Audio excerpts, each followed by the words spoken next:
In this world, individuals can gain extraordinary abilities by consuming the fruit of the skill tree. With a bit of luck, you might end up as a firebender or even a sword saint. However, for Light, his fate was quite different. He ended up as nothing more than a nutting master. On the day when skills were to be bestowed, Light and his childhood friend Lena were on their way to the church to undergo the ceremony. The two chatted excitedly about the skills they dreamed of acquiring. Light had always aspired to be an adventurer, so he would be thrilled with any skill that was combat-oriented. Lena, on the other hand, wasn't too concerned about what skill she might receive, as long as it meant she could stay by Light's side. Still, she was a bit nervous since no one really knows what kind of skill they'll get until they eat the fruit, but Light was sure they would both get amazing skills. However, we already know how that turned out for him. When he and Lena went into the church that day, the Holy Sister told them all about how the skill fruits work. You're granted a skill once you eat the fruit, and it will guarantee you a job in any related field of your choice, all without any crippling student loan debt. They were given the opportunity to choose any one of these fruits to gain their skill. But there was one unbreakable rule: you could only consume one skill fruit in your entire life. Attempting to eat a second fruit would result in poisoning. Many had lost their lives because they were dissatisfied with their skill and decided to take a second fruit. The Holy Sister emphasized this point, making it absolutely clear that eating more than one fruit carried a 100% fatality rate. Lena was taken aback by how dangerous the fruits could be, but the Holy Sister reassured her that as long as she refrained from eating a second fruit, there was no cause for concern.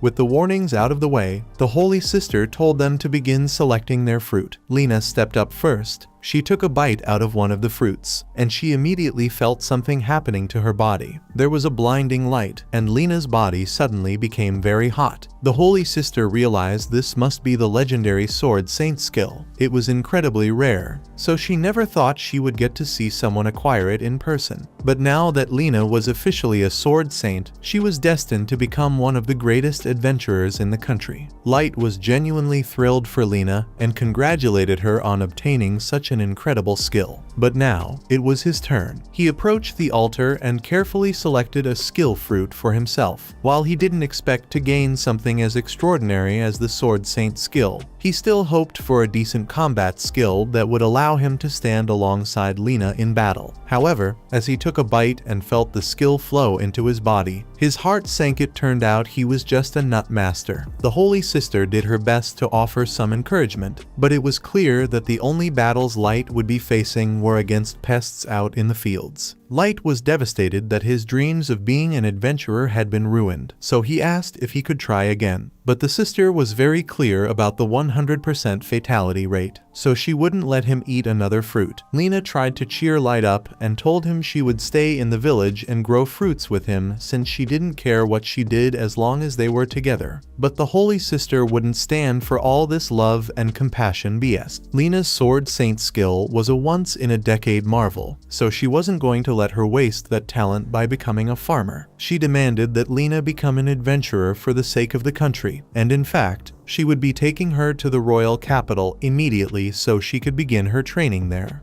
Lena couldn't find the courage to defy the Holy Sister's demands, so she was taken away. However, she made a heartfelt promise to return for Light one day. 3 months had gone by since that life-changing day, and Light was doing his best to embrace his new reality by focusing on his role as a farmer. Using his powers, he ensured the nuts grew large and healthy, and once they were ripe, he sold them in town to earn a profit. Life wasn't terrible for him, as long as he kept those nagging thoughts buried deep in the back of his mind. One day, he headed into town to sell his nuts, but since his nuts were so small, he got paid very little for them. As he was walking back to his house, he noticed a poster with some news about Lena. She had apparently been promoted to S rank in the 3 months since she left the village and was doing incredibly well for herself. Of course, he was happy for her, but thinking about how well she was doing just made him feel like an absolute failure, even though he knew he didn't have the skill to become an adventurer. Light had been training every day in hopes that he might naturally unlock a sword skill or something.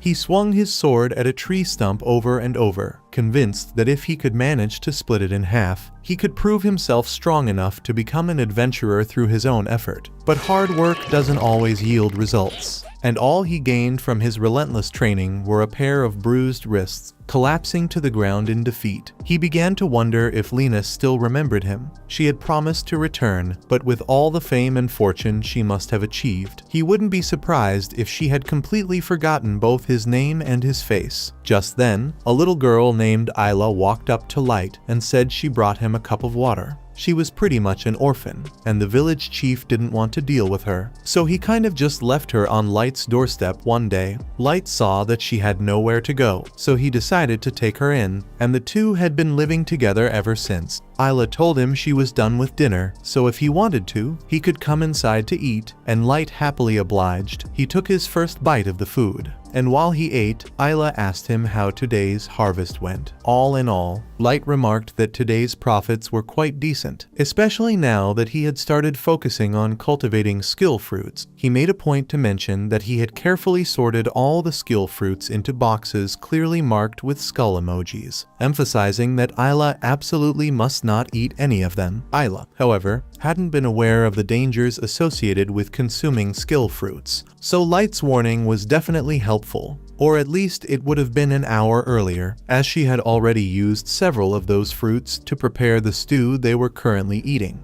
Light got up in a panic and asked if she was sure she put skill fruits in the stew, but she definitely did, and from what the Holy Sister said, eating a second skill fruit was a guaranteed death sentence. All of a sudden, Light's body began to feel hot. He felt a pain in his chest, so he believed this was how he would die. He fell to the floor, and in his final breath, he apologized to Isla because this was his fault for expecting her to understand the labels when she didn't know how to read yet. As he lay on the ground waiting for death to claim him, Light noticed that it was taking far longer than expected. Sitting up, he was stunned to find himself completely unharmed. Isla noticed the bewildered look on Light's face and asked if he was okay. That was precisely the source of his confusion. Consuming a second skill fruit was supposed to be fatal, so how was he still alive? Just then, a sharp headache struck him, accompanied by the surge of a new skill's power flowing through his body. Isla started to feel a sharp pain in her body as well, and since she ate the stew, that must mean she was about to acquire a skill too. All of a sudden, she was able to see words floating in front of Light and read out the info of his Nut Master skill. In addition to the ability to grow nuts, Light's skill also made him immune to all nut poisons. Light is taken aback and questions Isla about how she knows this. She explains that she can see words floating in the air, and Light quickly deduces that she must have gained some kind of appraisal skill. Isla continues reading through Light's information and discovers that he now has a second skill. She informs him that the new ability is called Sword God. The Sword God skill significantly boosts Light's attack power whenever he wields a sword and also provides a substantial increase to his magic resistance. If what Isla says is true, this could mean that Light's dream might finally become a reality. Light wants to test it out for himself. He runs outside with his sword and goes back into the forest to see if he really has a new sword skill. He raises his sword, and with a single swing, he slashes the tree stump in half, as well as the bigger tree behind it. It's safe to say that, as of this moment, Light is overpowered. The following day, Light heads into town with the goal of visiting the guild and finally becoming an adventurer. He's brimming with excitement,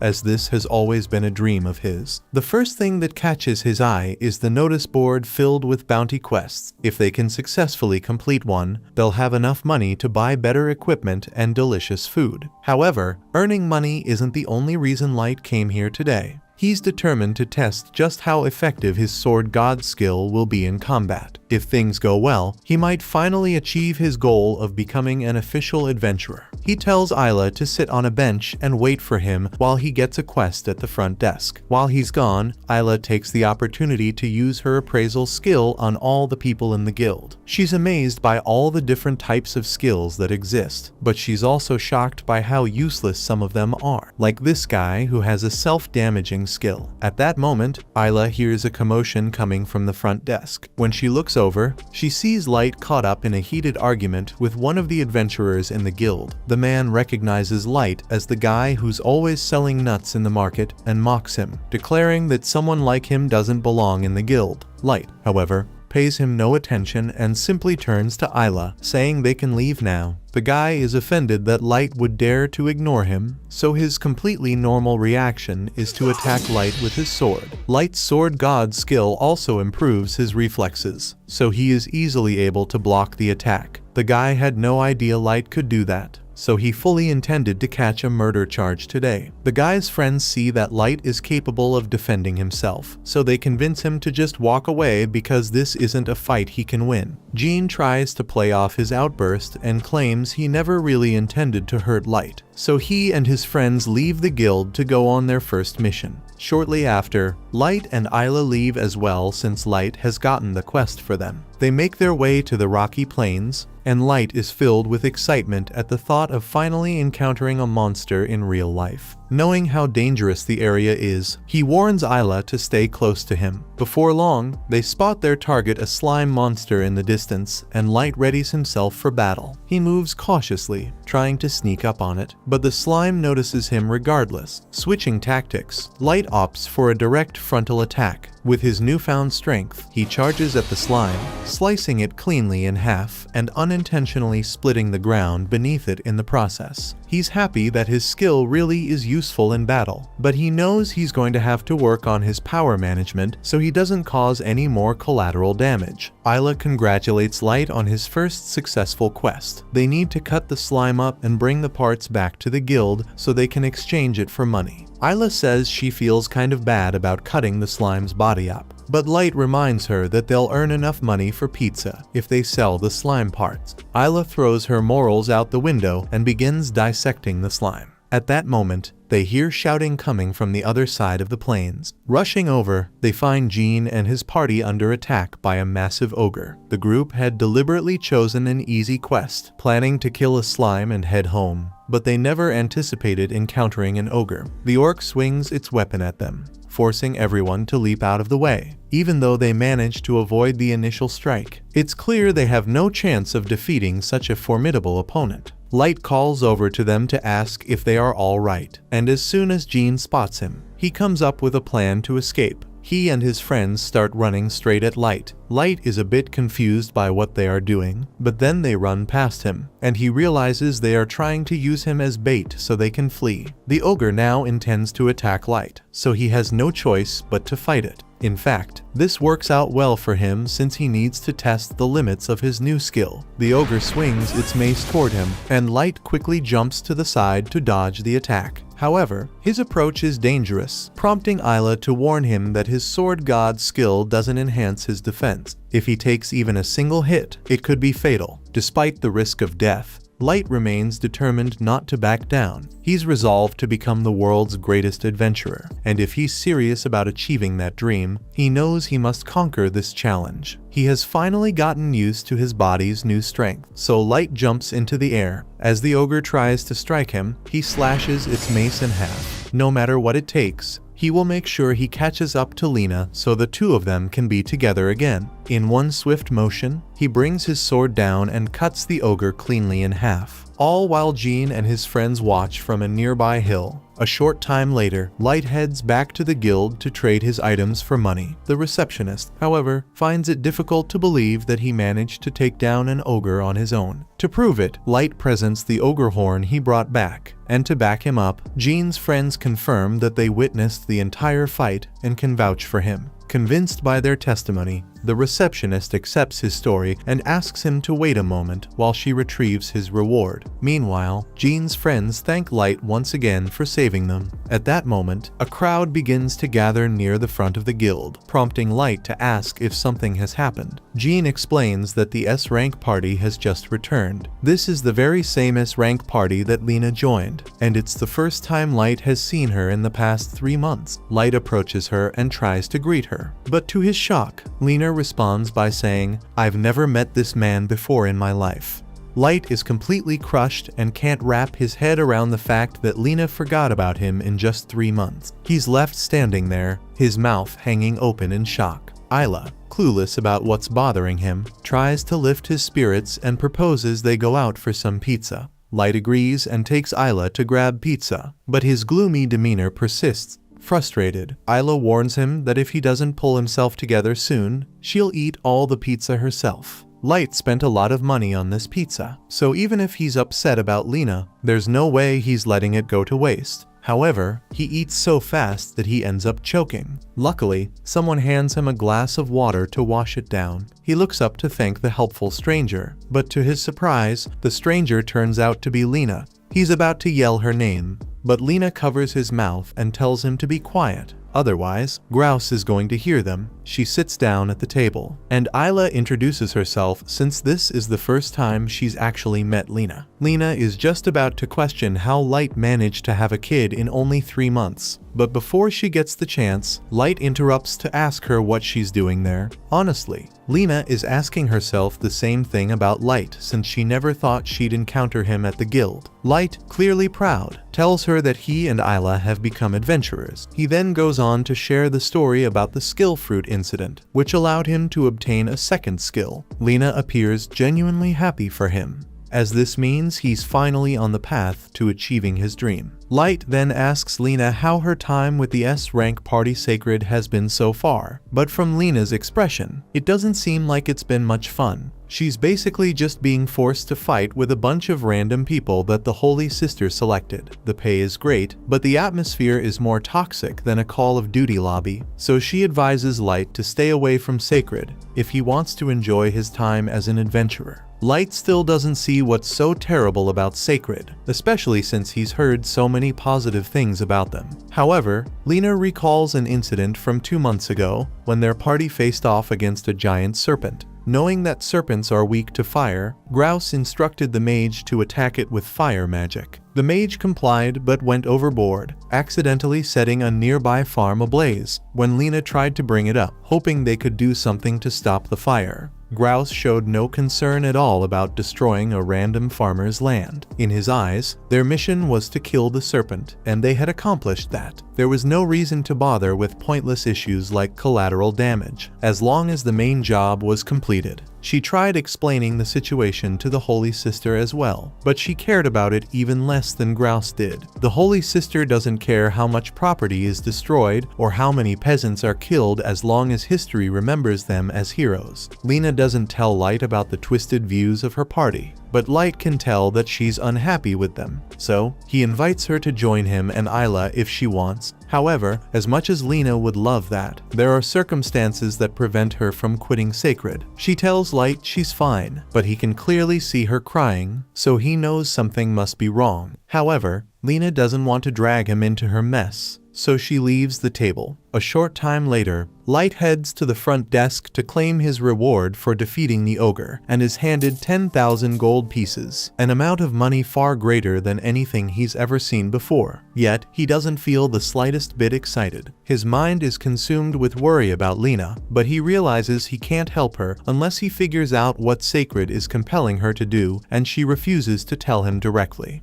With that in mind, Isla suggests that he simply ask Grouse, the party leader, directly since the door to his lounge is conveniently wide open. Inside the lounge, Grouse is currently sitting with 2 ladies and telling them stories about his legendary battles. For instance, he tells them about his most recent battle, where he and his party were hunting an evil grizzly. To take care of it, they torched the bear with a massive inferno before Grouse delivered the finishing blow. Just then, the receptionist comes in because she has something to talk to Grouse about regarding his recent mission. The people from the village where he found that evil grizzly have lodged a complaint against him, saying that the fire attack that Sacred used caused their reservoir to dry up completely, so now they have no water. Grouse quickly brushes off the complaint, casually making up an excuse that a bit of collateral damage is unavoidable when handling such dangerous monsters. However, deep down, he secretly enjoys causing trouble for those he considers weak, believing they're beneath him. Light overhears the entire conversation and becomes furious because he knows Lena would never ignore the struggles of ordinary people like that. He confronts Grouse, demanding that he release Lena from Sacred since it's obvious she's in distress. But Grouse doesn't take him seriously at all and simply calls security to have Light escorted out of the lounge. Isla rushes over to Light's side to ask if he's alright. Light is fine, but the other adventurers warn him that it's a bad idea to piss him off because he may be a jerk,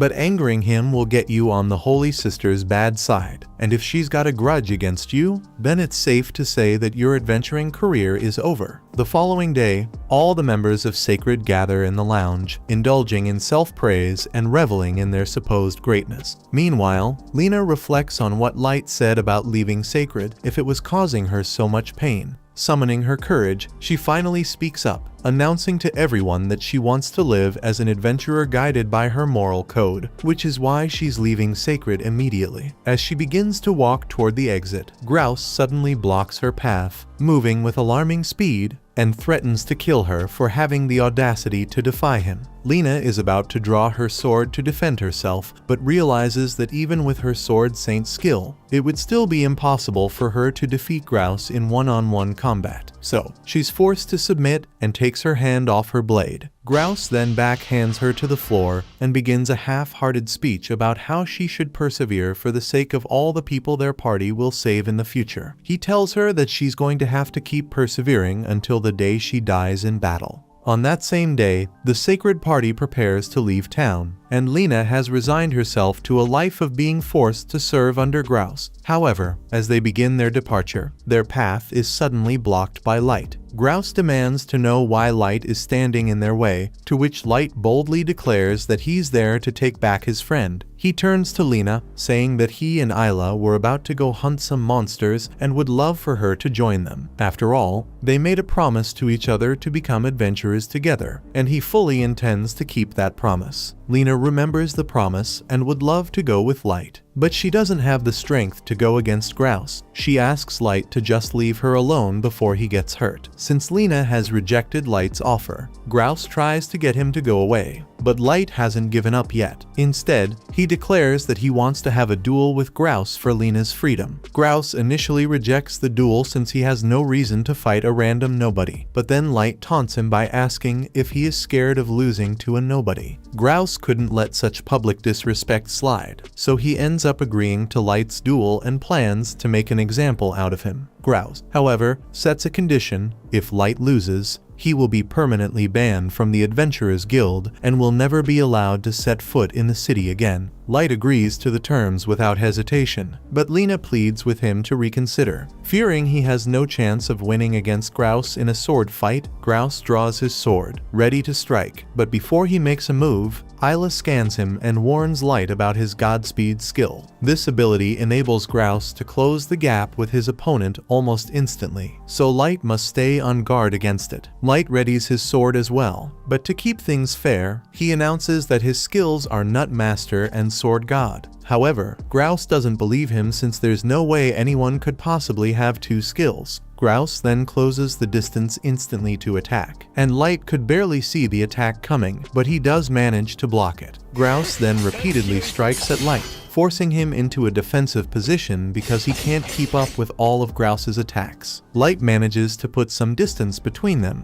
but it doesn't last long. Grouse appears behind him in a flash and drives his knee into Light's side. No matter where they are on the battlefield, as long as Grouse is within range, he can teleport there instantly. For Light, there's no place that's truly safe. Acknowledging how incredibly strong Grouse is, Light still refuses to give up and charges forward to attack. Unfortunately, Grouse sidesteps just before the strike lands, and while Light is momentarily off balance, Grouse shatters his sword. With Light's weapon destroyed, the battle seems all but decided. However, Grouse is feeling generous today, so he tells Lena that he will spare Light if she swears her undying loyalty to him for the rest of her life. Light, however, tells Lena that she doesn't have to worry because he will find a way to win this match. Light may have been losing up till now, but Lena chooses to put her faith in him and trusts that he can win this battle no matter what. Grouse, sick of all this disrespect, plans to kill Light with his next attack. Light still doesn't have a sword, so he glances around for a substitute and decides to borrow a broom from one of the spectators. Grouse assumes Light is mocking him, and he's not entirely wrong after all. Light could have easily borrowed Lena's sword instead. Despite this, Light is fully confident that he can defeat Grouse with just the broomstick. He begins to visualize it as a real sword and focuses on preparing for Grouse's attacks. Up until now, he's been falling behind because he's been fixated on watching Grouse's movements. However, with his sword god skill granting him exceptional reflexes, this time, Light decides to trust his instincts and strike when the moment feels right. Thanks to Light's changing strategy, his body is able to react the second Grouse gets within range. He uses the broom to smack Grouse's face so hard that he gets sent flying into a brick wall. Grouse is out cold,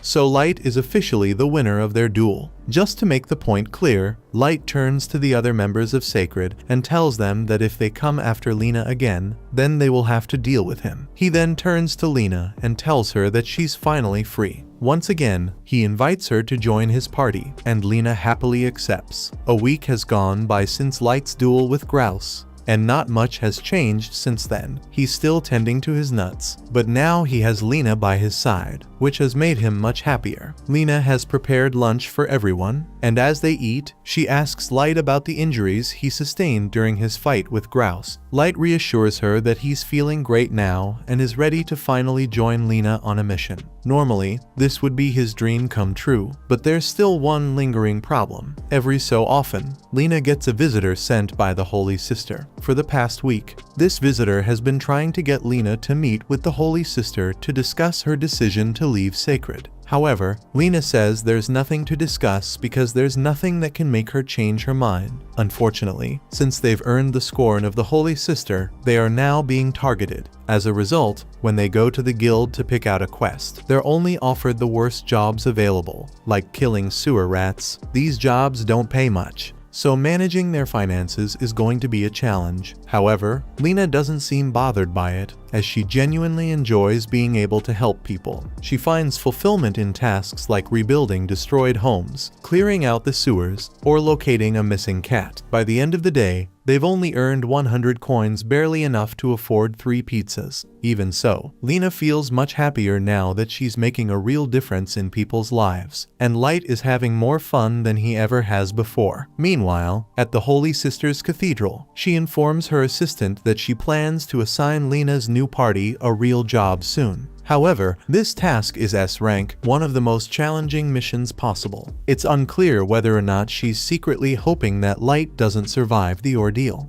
The following day, Light and the group set out for the Montes Valley to tackle their latest quest. However, the fog is so dense that Light can barely figure out which direction they're heading. He turns to Lena to confirm if they've reached the correct location, and she reassures him by consulting the map, saying they should be nearing the mansion. Just then, Light's horse suddenly rears up, almost throwing him off as they come upon the mansion, and it's clear that the horse won't be able to make it all the way down there. 3 hours earlier that day, as Light and his group were making their way into the guild to select their next quest, they found the receptionist already waiting for them with a special assignment. She was relieved to see Lena's party and urged them to take on the quest, emphasizing the need for it to be resolved quickly to ensure everyone's safety. However, there was little information available about the situation, and she admitted she had no idea what might be causing it. The trouble began when an adventuring party traveling to the northern Montes Valley vanished during their quest, and every time they sent other adventurers to investigate, they also mysteriously disappeared. What's even more alarming is that both A and B rank adventurers have vanished in that valley, meaning that whatever is behind these disappearances must be extremely powerful. The receptionist gives the group a list of the missing adventurers, and to Lena's shock, she recognizes them. They were the very people who taught her everything she knows about adventuring back when she was just starting out, which makes her deeply concerned for their well-being. The only lead they have is that all the missing adventurers were last seen visiting the residence of the former Count of Montes. Count Montes was a legendary adventurer who amassed great wealth before retiring in the region. While there's no record of what abilities the Count might have had, he passed away over 30 years ago, leaving his mansion to crumble into ruin.